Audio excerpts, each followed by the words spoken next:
Kenapa? Kemampuan otak kita ini Pak terbatas. Apalagi yang sudah muka-muka pensiun ini. Oh, ibarat kaset kosong, kaset kusut lagu lama. Susah merekam Pak. Maka kadang-kadang kita bawa merekam. Dari situ saya pulang, saya baca kembali. Dengan seperti itu alhamdulillah saya bisa jadi ustadz. Ya. Datang ke masjid.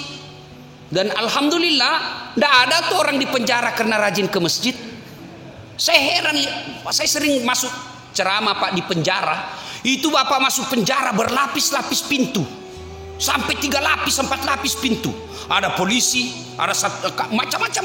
Polisinya dari Kemenkumham, 4 lapis Pak. Pintunya semua terali. Tapi penuh orang di dalam. Bersesak-sesakan. Masjid tidak ada satpamnya. Buka 24 jam, tidak dikunci, sepi di dalam Pak. Karena kadang-kala ada orang bilang susah masuk surga Ustaz. Saya bilang salah kok dek. Kadang-kadang ada orang bilang susah masuk surga. Salah kau. Yang susah itu masuk neraka. Kok bisa Ustaz? Coba lihat. Narkoba bayar atau gratis? Bayar. Selingkuh bayar. Apalagi kalau diperas Pak. Dia bilang ceweknya ini, kalau kau tidak belikan saya AC, saya share ini foto kita berdua. Hancur Pak. Sudah dibelikan AC, dia minta lagi motor. Habis duit kita. Bahayanya itu Pak. Narkoba bayar, judi bayar, mabuk bayar, dugem bayar, selingkuh bayar, semua dibayar. Dan itu pintu masuk neraka. Sholat gratis, puasa gratis, ngaji gratis, berjamaah gratis, naik haji kalau mampu. Dan itu menguntung masuk ke surga. Jadi yang susah itu sebenarnya bukan mendekatkan diri kepada Allah. Yang susah adalah mendekatkan diri ke neraka. Ada masalah, datang ke masjid. Ibu-ibu bertengkar dengan suami, tidak usah putus asa. Minta pertolongan kepada Allah. Adik-adik mau kerja, minta pertolongan kepada Allah. Ustaz, saya sudah 3 tahun menganggur Ustaz, tidak punya kerja Ustaz. Yuk perbaiki sholatmu.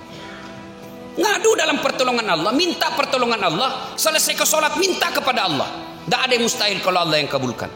Soal jadi pegawai kecil buat Allah, kecil. Jangankan yang ada jalannya, jangankan yang masuk akal, tidak masuk akal saja. Kalau Allah mau pasti terjadi. Saya tanya, bapak-bapak, ada yang pernah masuk perut ikan di sini? Ada? Masuk akal tidak bisa manusia hidup dalam perut ikan? Masuk akal?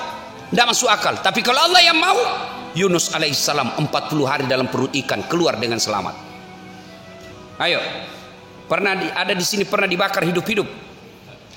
Bisa tidak hidup manusia kalau dibakar dalam api yang sangat besar? Bisa? Tidak mungkin, tidak masuk akal. Tapi kalau Allah yang mau, Ibrahim alaihissalam dibakar dalam api yang sangat besar, keluar kedinginan. Ayo, kalau Allah yang mau. Perempuan bisa tidak hamil tidak pernah disentuh laki-laki? Bisa tidak?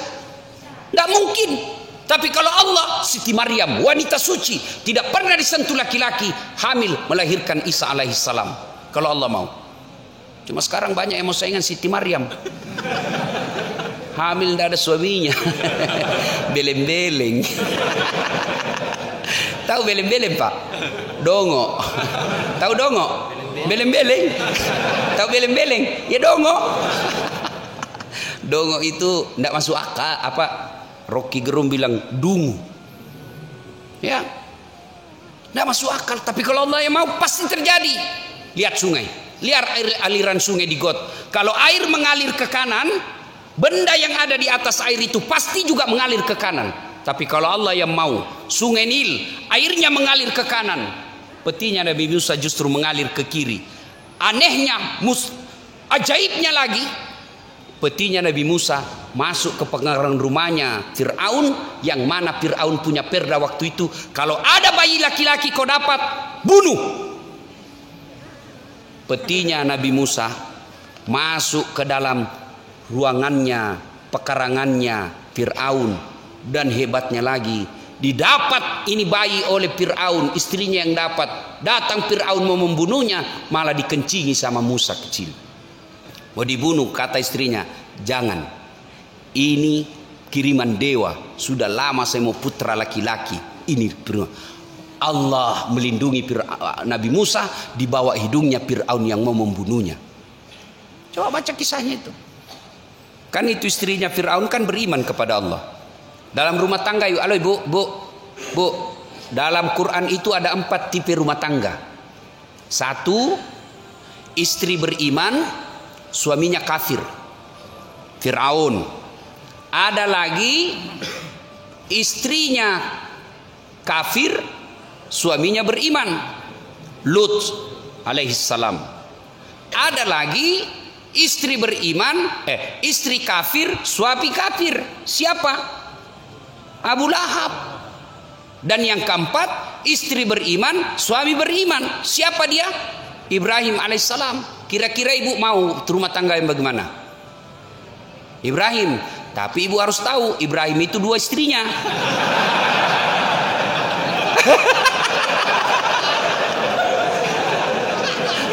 Langsung dia bilang gini, bu, sudah Ustaz, tidak usah Ibrahim, Fir'aun saja.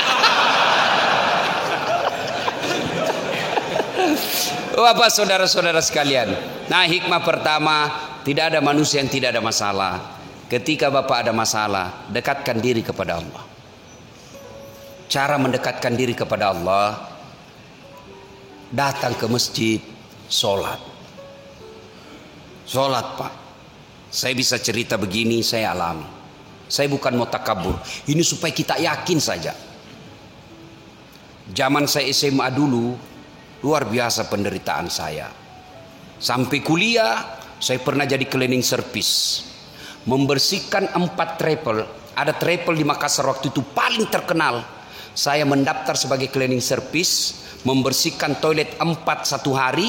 Lalu saya bilang sama yang punya itu, koordinator kebersihan, Daeng, tidak usah gaji saya, cukup kalau ada undian umroh kasih masuk namaku, mudah-mudahan saya bisa umroh gratis.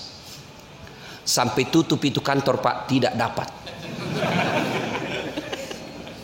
Saya pernah menjadi loper koran yang membawa harian Fajar, koran terbesar di Indonesia Timur. Saya pakai sepeda selesai sholat subuh, sepeda saya BMX. Dicuri lagi sepedaku. Sampai sekarang saya tidak tahu siapa itu yang curi, kurang ngajar. Saya pernah menjadi pegawai catering, orang bau-bau, namanya Bapak Reza. Saya bilang sama Bapak Reza, saya yang bawa semua makanannya, tidak usah gaji saya, cukup kasih makan saya dengan adekku 2 kali 1 hari.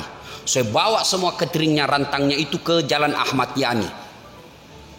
Yang saya ingat sekali itu Bang Danamon waktu itu. Security-nya sangar. Setiap saya lihat, kau bikin kotor-kotor, kau lewat samping. Saya lewat samping. Sekarang saya jadi ustad.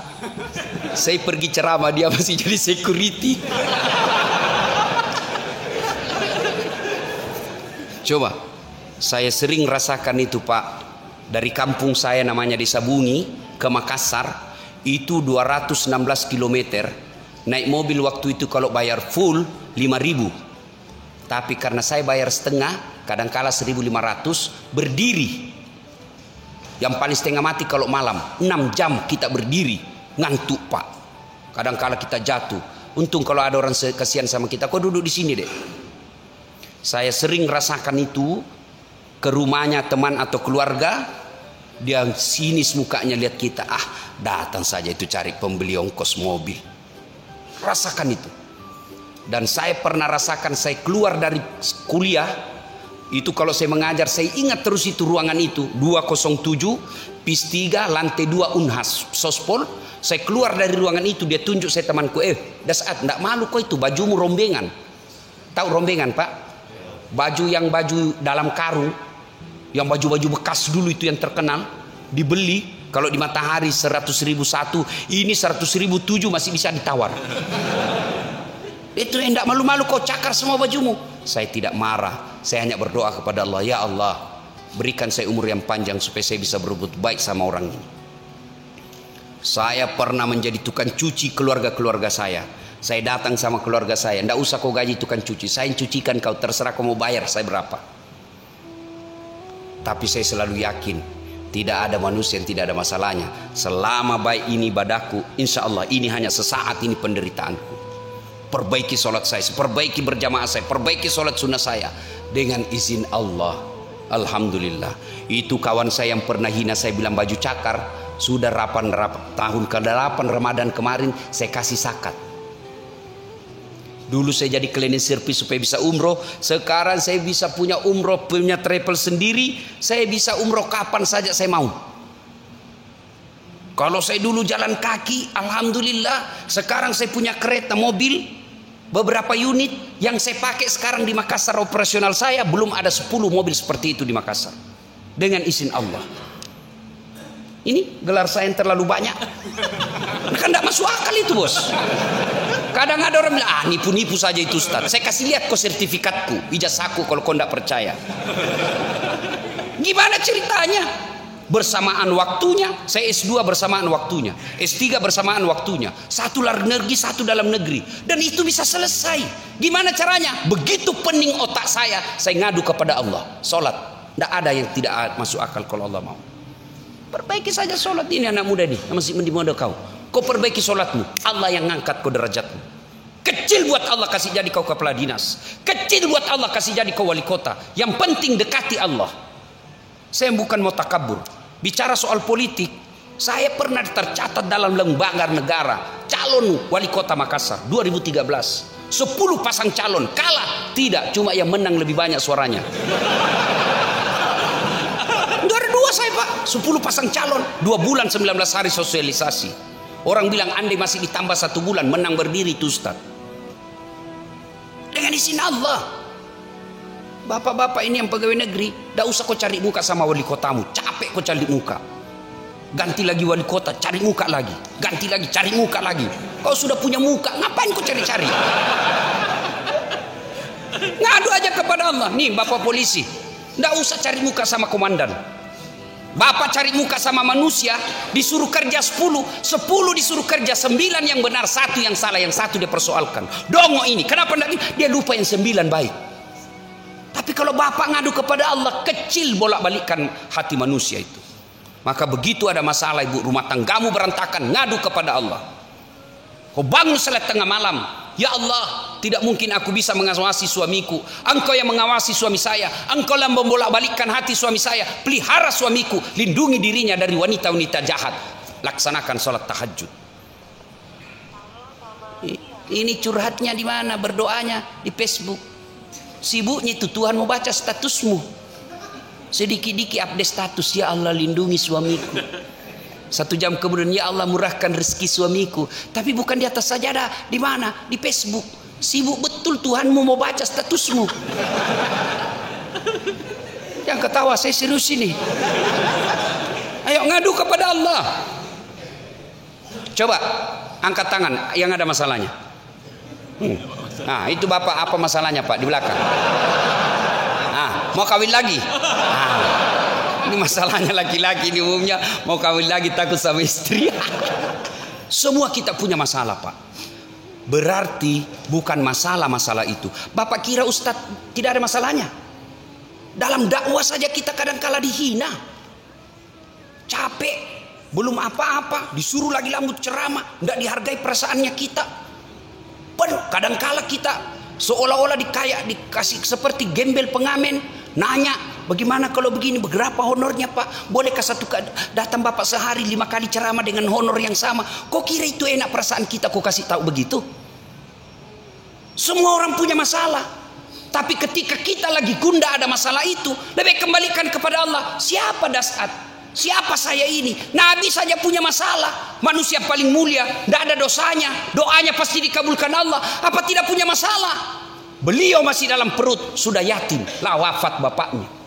Baru 2 hari, 3 hari setelah dilahirkan, sudah diambil ibu susunya. 4 tahun bersama ibu susunya. Usia 4 tahun diambil sama ibunya. Usia 6 tahun sudah wafat ibunya di desa Afwa ketika pulang ziarah kubur. 6 tahun Rasulullah sudah yatim piatu. Diambil oleh kakeknya. 2 tahun dalam pemeliharaan kakeknya. Wafat lagi Abdul Muttalib. Diambil oleh pamannya. Masya Allah, masalah demi masalah beliau hadapi. Itu Nabi, kekasih Allah. pun ada masalahnya. Apalagi kita yang tukang bohong. Sama istri aja kita tipu. Cari duit tidak ada. Benar bu, tidak ada. Padahal di bawah kos kakinya disimpan. Pastilah punya masalah. Nah, begitu ada masalah tidak ada pilihan lain. Takarrub ilallah, dekatkan diri kepada Allah Subhanahu wa taala. Dengan cara apa? Perbaiki sholat. Saya kalau ceramah itu Pak, ini aja saya bahas. Sholat, baiki rumah tanggamu. Ya? Sholat Pak. Tidak ada yang mustahil kalau Allah menolong kita.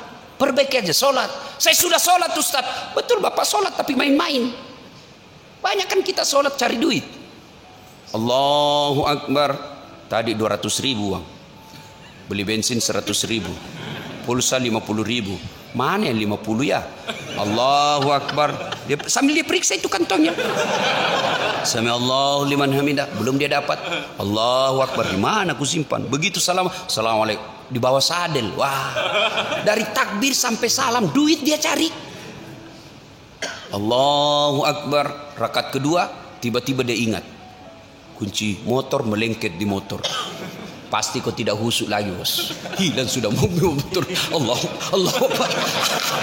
Bagaimana sholatmu bisa memperbaiki diri? Ayo. Kalau bapak punya masalah dan sudah sholat, bukan masalahmu, tapi masalahmu sholatmu belum bagus. Ayo perbaiki sholat pak. Yang kedua, hikmah dari kisah ini. Ternyata bapak ibu saudara-saudara sekalian, dalam hidup ini salah satu lagi cara untuk menyelesaikan masalah, silul arham, sambungkan persaudaraan. Tadi hubungan kepada Allah. Sekarang yang kedua horizontal. Nabi tadi lapar kan, tidak perlu mengeluarkan uang. Kenapa? Diberi makan oleh Abu Ayyub Al-Ansari. Artinya apa? Dengan persaudaraan kita bisa murah rezeki. Kata Nabi kan, siapa yang mau dipanjangkan umurnya, dimurahkan rezekinya, dia selesaikan masalahnya, hendaklah dia menyambungkan persaudaraan. Dan saya rasakan pak, saya ini tidak banyak uang, tapi temanku banyak uangnya. Saya tidak banyak uang tapi banyak teman saya yang banyak uangnya. Aman pak. Saya di Makassar hampir tidak pernah laku duit saya. Kemana-mana ada yang bayarkan. Saya baru turun dari mobil, kalau ke pasar ada yang teriak Assalamualaikum Ustaz. Dalam hatiku aman dan terkendali.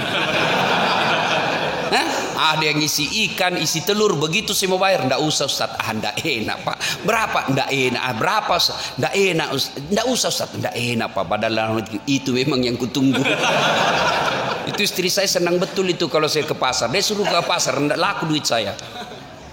Yang kedua, banyak teman, gampang selesai masalah. Contoh yang tadi kan, ndak perlu keluar duit, Nabi sudah kenyang. Banyak teman, gampang selesai masalah. Saya ke kantor polisi, mau perpanjang SIM. Tiba-tiba dilihat sama Kapolres. Assalamualaikum Ustaz. Waalaikumsalam. Siap komandan. Ada apa Ustaz? Perpanjangan SIM komandan. Komandan, panggil Kasat Lantas. Tolong bantu selesaikan SIM-nya Ustaz. Yang ku minta uang dosa uang Ustaz ku makan. Selesai masalah. Ayo. Maka goblok orang yang tidak mau menyembuhkan persaudaraan. Ini yang kadang kala memutuskan persaudaraan kita di masjid ini apa? Perbedaan mazhab. Sama nabinya, sama sahadatnya, sama rakaatnya, salat duhurnya, sama puasanya, sama rukun imannya, sama rukun Islamnya. Hanya karena berbeda mazhab dalam soal fikih, mereka saling mengkafirkan. Ini banyak nih anak-anak muda sekarang. Baru belajar agama 3 bulan. Itu pun melalui YouTube. Baru 2 menit habis kotanya. Apa yang kau tahu dengan 1 menit? Ya, coba lihat itu. Saya kadang-kala melihat picture, gambar-gambar. Yang paling saya ingat itu kaki orang ruku, sujud. Karena ada 3 saya lihat itu gambarnya. Gambar pertama kakinya lurus begini. Gambar kedua yang di tengah kakinya menghadap jari-jarinya ke depan kiblat. Gambar ketiga membelakang begini kakinya. Lalu yang kiri kanan dia coret silang, tulis salah, baru yang di depan betul. Itu bukan begitu kalimatnya mestinya. Bukan salah ini kiri kanan. Salah itu kan batal. Tapi apa yang tertulis mestinya tidak sunnah. Tengah sunnah. Artinya apa? Kau laksanakan tinggi pahalanya, kau tidak laksanakan tetap sah pahala salatmu. Kan banyak yang begini pak. Berbeda pendapat tidak mau datang ke masjid. Yang anehnya lagi, bikin-bikin klub pengajian. Sahabat ini, sahabat ini, sahabat ini. Berarti ada yang bukan sahabatmu. Bikin kelompok pengajian tidak mau ikuti kalau bukan ustadznya. Saya ditanya, Ustadz Bapak, saya Islam. Nabiku Muhammad SAW, syahadatku 2 kalimat syahadat. Kalau berbeda pendapat silakan, tapi jangan kau kafirkan orang. Hanya karena berbeda kita takbir. Ada yang begini, ada yang begini, silakan. Ada juga yang saya lihat dia pegang kepalanya. Terserah, yang penting jangan kau salahkan orang. Ada juga takbir kayak kacamata. Allah. Silakan, yang penting ada dalilmu. Ya. Kita berbeda pendapat boleh dalam Islam. Yang salah ketika Anda mengkafirkan orang yang berbeda pendapat dengan kalian. Sampai saya dimaki-maki Pak di Facebook. Apa ini Ustadz Dasat bicara sunnah-sunnah, baru kau tidak pelihara sunnah. Saya bilang, kenapa kau tuduh saya tidak pelihara sunnah? Buktinya kau tidak pelihara jenggot. Ya mau diapa kalau tidak mau tumbuh? Saya sudah kasih minyak, malah marah istri saya di rumah. Katanya kasih kotor-kotor bantal. Sudahlah, berbeda pendapat itu biasa. Yang penting jangan memecahkan persaudaraan. Coba kita lihat Pak. Kadangkala mazhab NU tidak mau datang ke masjid Muhammadiyah. Muhammadiyah tidak mau datang ke masjid NU. Wah sudah. Ini kalau kita begini terus maka kita akan terbelakang. Hikmah dari kisah ini, dengan persaudaraan kita bisa menyelesaikan masalah. Yang ketiga, kisah dari ini. Subhanallah, ternyata kita ini nanti dimintai nikmat yang Allah berikan, diminta tanggung jawabnya. Kadang-kala kita bilang, nikmat apa yang Allah berikan? Saya Ustadz orang miskin. Nikmat itu yang paling tinggi dan tidak bisa dihitung, fi ahsani taqwim, nih badan kita. Mau Pak? Ibu-ibu, mau saya kasih handphone? Mau? Gratis Ibu, pulsanya 5 juta, iPhone X Max, mau Ibu? Mau. Tapi begitu saya kasih langsung tuli. Mana yang mau tadi? Ayo, mau diapa handphone kalau sudah tuli? Halo? Halo? Rusak lagi nih HP. Halo? Bukan HP rusak, telingamu yang bermasalah bos. Berarti yang mahal bukan handphone, yang mahal bukan seluler, yang mahal bukan pulsa, tapi yang mahal adalah telinga. Allah kasih kita telinga gratis, tidak perlu dibayar. Ayo. Mau lagi saya kasih contoh? Mau? Bapak minum, makan, itu ada racun. Dan mata kita tidak bisa memisahkan mana racun, mana bukan. Siapa yang memisahkan itu? Ginjal. Dan Bapak tahu harganya itu ginjal 600 juta lebih kalau di Hong Kong, 600 juta. Allah kasih 2 gratis, tidak perlu bayar. Berarti ginjal lebih 1 miliar Bapak punya. Ayo, mau jual ginjalnya Pak? Ayo, Bapak langsung punya duit 1 miliar lebih. Mau lebih hebat lagi, jual jantungmu. Jantung 1 miliar harganya lebih di Hong Kong. Bapak jual jantungnya, dibeli orang 1 miliar. Allah kasih gratis. Coba kalau disuruh bayar itu Pak. Ada orang kesehatan di sini. Coba Bapak lihat itu orang yang bernapas oksigen. Itu tabungnya itu lebih 1 juta. Tabung dipakai kadang-kala 1 hari, 2 hari. Bagaimana seandainya oksigen dibayar? Bisa dibeli. Kita ini kaya Pak, jangan pernah merasa miskin. Tapi ingat, semua nikmat Allah akan diminta tanggung jawabnya di akhirat kelak. Kalau Bapak bersyukur, Allah tambah. Tapi kalau tidak disyukuri, Allah kasih azabnya. Inna azabi lazadid. Azab Allah sungguh sangat pedih. Bapak diberi mata yang sehat, diberi kaki yang sehat, diberi pernapasan yang sehat, semua gratis. Tapi kalau Bapak tidak sujud di hadapan Allah, melawan larangan-larangan Allah, justru menghindari perintah-perintah Allah, maka tunggu, azab Allah pasti akan turun. Azab Allah bisa jadi Bapak tetap kaya, bisa jadi tetap banyak duitnya tapi tidak ada yang bisa dia makan. Berapa banyak orang saya berhadapan diundang ke traktir makan. Begitu saya berhadapan meja makan, apa yang saya pikir? Wih, enak semua ini makanan. Apa ini orang kaya? Apa dia pikir? Berhadapan meja makan, apa dia pikir? Asam urat, kolesterol, lemak, ginjal, tidak ada bisa dimakan. Dilarang makan nasi. Bayangkan Pak, dilarang makan nasi, duitnya 2 miliar. Dilarang makan nasi, dilarang makan daging, dilarang makan sayur, dilarang makan garam, dilarang makan gula. Apa aja bisa dia makan? Ubi rebus. Padahal duitnya 2 miliar. Mobilnya harga 1 miliar. Baru 1 jam di atas mobil sudah stres, nggak bisa tenang. Mati kita kiri kan. Mobilnya itu 1 miliar tuh harganya, nggak bisa dinikmati. Itu karena Allah sudah menyiksa kalian. Maka syukuri, semua akan diminta tanggung jawab. Tangan kita akan diminta tanggung jawabnya, telinga kita akan diminta tanggung jawabnya. Semua. Itulah ayat tadi yang berbunyi, al-yauma nahtimu ala afwahihim wa tukallimuna aydihim wa tashhadu arjuluhum bima kanu yaksibun. Masuk tahun baru Hijriah. Maka begitu Bapak menghadapi masalah, Bapak tidak usah stres. Begitu Ibu menghadapi persoalan dalam rumah tangga, Ibu tidak usah sengsara. Lebih baik dekatkan diri kepada Allah Subhanahu wa taala. Ya. Kalau Allah telah menolong kita, maka tidak ada yang sia-sia. Sudah ditolong Allah, masalahnya tetap ada. Maka bagi orang Islam, kalau dia sabar menghadapi masalah itu akan menggugurkan dosa-dosa dan kesalahannya. Suatu kali datanglah anak muda kepada Nabi menghadap. Ya Rasulullah, saya banyak dosa dan kesalahan. Saya takut azab neraka ya Allah. Ya Rasulullah, saya takut disiksa api neraka ya Rasulullah. Nabi bertanya, pernahkah kau mengalami masalah sehingga kau merasa hidupmu sangat tertekan, rasanya kau tidak mampu lagi menghadapi hidup ini? Pernah ya Rasul. Apa kau ikhlas menerima masalahmu itu? Iya ya Rasul. Kau tidak menyalahkan Allah? Iya ya Rasul. Maka Nabi menjawab, ketahuilah, itulah yang akan menghindarkan kalian dari dosa-dosamu, mencuci dosa-dosamu, dan menghindarkan kalian dari api neraka. Berarti kalau Bapak punya masalah yang sangat pelit, masalah yang sangat besar sehingga rasanya kita mau hilang saja dari dunia ini, tapi kalau Bapak sabar menghadapinya, tidak menyesal, lalu tidak menyalahkan Allah, ikhlas menghadapi semua cobaan dan hukuman dari Allah, maka itulah yang akan meringankan dosa-dosa kita di akhirat kelak.